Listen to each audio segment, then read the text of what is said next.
पटना में हो रही बारिश के बीच चिराग पासवान ने रैली की, चुनावी रैली।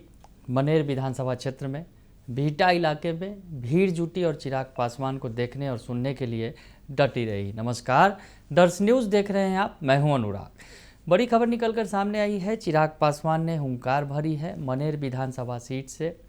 मनेर में भाई वीरेंद्र जो आरजेडी के कद्दावर नेता हैं, उनके खिलाफ जितेंद्र यादव जो एलजेपीआर के कैंडिडेट हैं, उन्हें उतारा है चिराग पासवान ने मैदान में और उनके लिए वोट मांगने पहुंचे। हेलीकॉप्टर से पहुंचे, उस दौरान बारिश हो रही थी। हालांकि भीड़ डटी रही, जुटी रही चिराग पासवान को सुनने के लिए। तो तस्वीर आपको दिखा रहे हैं और क्या कुछ कहा है चिराग पासवान ने। पब्लिक के बीच पहुंचे और हुंकार भरी, क्या कुछ कह रहे हैं सुन लीजिए आप।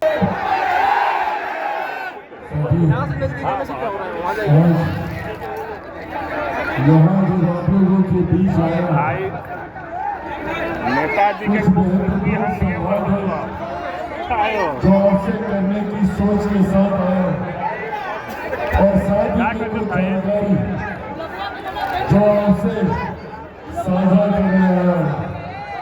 साथियों, आप सब जानते हैं कि बिहार में विधानसभा चुनाव प्रचार चरम सीमा पर है और ये मान के चलिए कि 14 तारीख को जब परिणाम आएंगे, क्योंकि हम लोग भी अलग अलग विधानसभा में प्रचार के लिए हम लोग जा रहे हैं। ये बात तय है कि जब 14 नवंबर को परिणाम आएंगे तो एक बार फिर से बिहार में एनडीए की सरकार बनने जा रही है, इसमें कोई संदेह नहीं।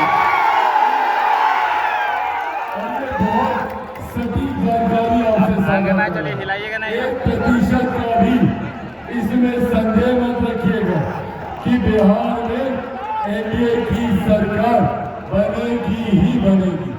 और ऐसे में अब ये जिम्मेदारी और ये बड़ी जिम्मेदारी आप सबके ऊपर है कि जब ये एनडीए की सरकार बने तो इस सरकार में आप सबका प्रतिनिधित्व करने वाला विधायक सत्ताधारी पक्ष का विधायक होना चाहिए, एनडीए का विधायक होना चाहिए, लोक जनशक्ति पार्टी रामविलास का विधायक होना चाहिए।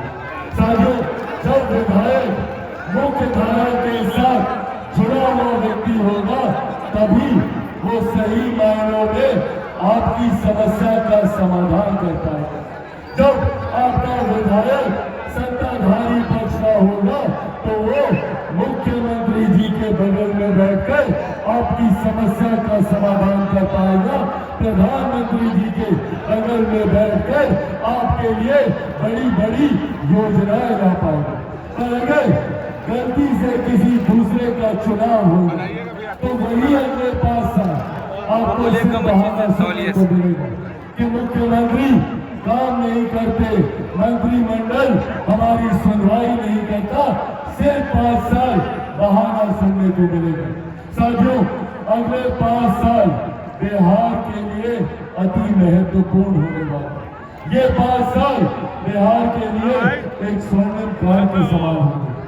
पिछले 1.25 साल में जब से केंद्र में हमारी सरकार बनी है, आप सबने देखा प्रधानमंत्री 12 बार बिहार आए, अभी परसों फिर आए थे, कल फिर आने वाले हैं। ये दर्शाता है कि बिहार उनके लिए प्राथमिकता है। जितनी बार आते हैं लाखों करोड़ों की परियोजना बिहार और बिहारियों को समर्पित करके जाते हैं।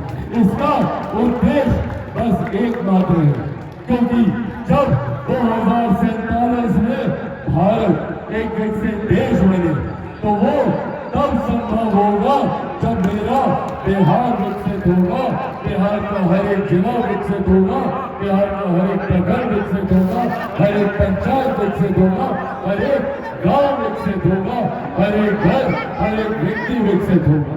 इस सोच के साथ हमारी सरकार काम कर रही है।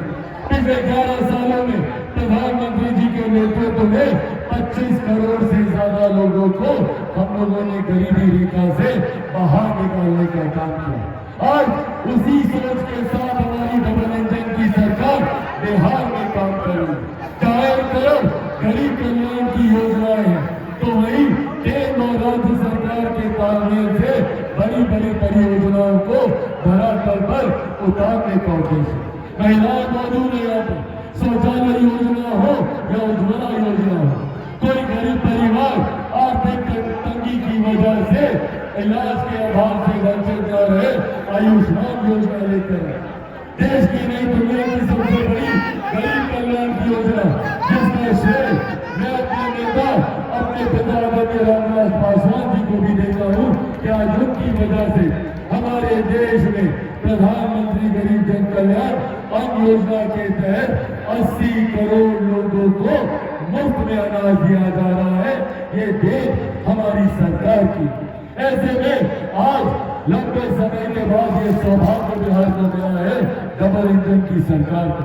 और डबल इंजन की सरकार के लाभ क्या होते हैं, बंगाल के राज्य उत्तर प्रदेश में देखिए, जहाँ एक तरफ केंद्र की सरकार और वही सोच वाली सरकार राज्य में भी। आज लंबे समय के बाद हम लोगों को ये मौका मिला है।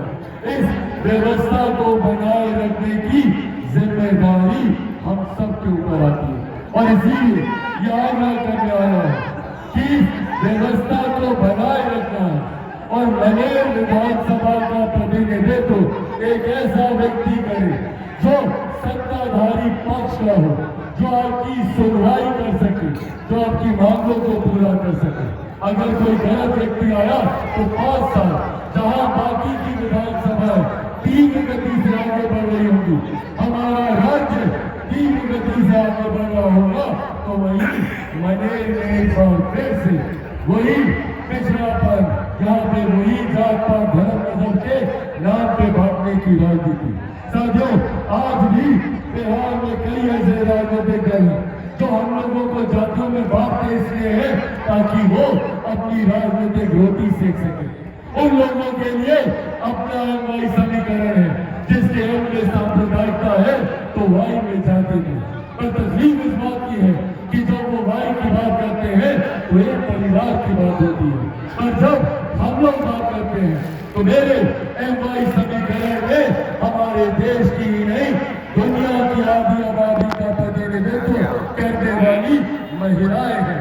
मेरे वाई में हमारे प्रदेश का ही नहीं हमारे देश की सबसे बड़ी आबादी का प्रतिनिधित्व करने वाले युवा हैं। मैं इस समीकरण के साथ आगे बढ़ने का कार्य कर रहा हूँ। मैं चाहता हूँ कि हमारे प्रदेश में हमारे युवाओं को अपने राज्य में ही बेहतर शिक्षा मिले, रोजगार मिले। रोजगार के लिए उन्हें दूसरे जिला तो दूर अपने प्रखंड में उनके लिए उद्योग खुले। इस सोच के साथ मैं और मेरी सरकार काम कर रही है। लंबे समय से मैं खुद बिहार को फर्स्ट और बिहारियों को फर्स्ट बनाने के लक्ष्य के साथ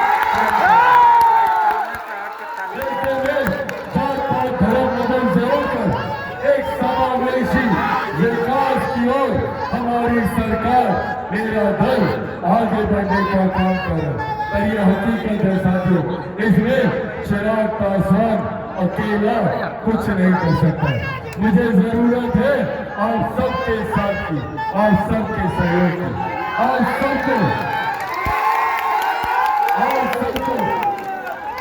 सबको चिराग पासवान बनकर गाँव जाकर ये बताना होगा कि क्यों मनेर विधानसभा से मेरे। तो सुना आपने कि चिराग पासवान ने जो भाषण दिया भींगते हुए, और पब्लिक भी भींग भींग कर सुनती रही। तो चिराग पासवान ने कहा कि डबल इंजन की सरकार जो है काम कर रही है, युवाओं के लिए रोजगार और विकास के लिए काम कर रही है, और उन्होंने अपने प्रत्याशी को जिताने की अपील की। इस दौरान विपक्ष पर नेता प्रतिपक्ष तेजस्वी यादव जो महागठबंधन के सीएम फेस हैं, उन पर भी उन्होंने तगड़ा हमला बोला। बने रहिए दर्शन न्यूज के साथ, तमाम खबरों से आपको अपडेट रखेंगे। फिलहाल के लिए इतना ही, धन्यवाद।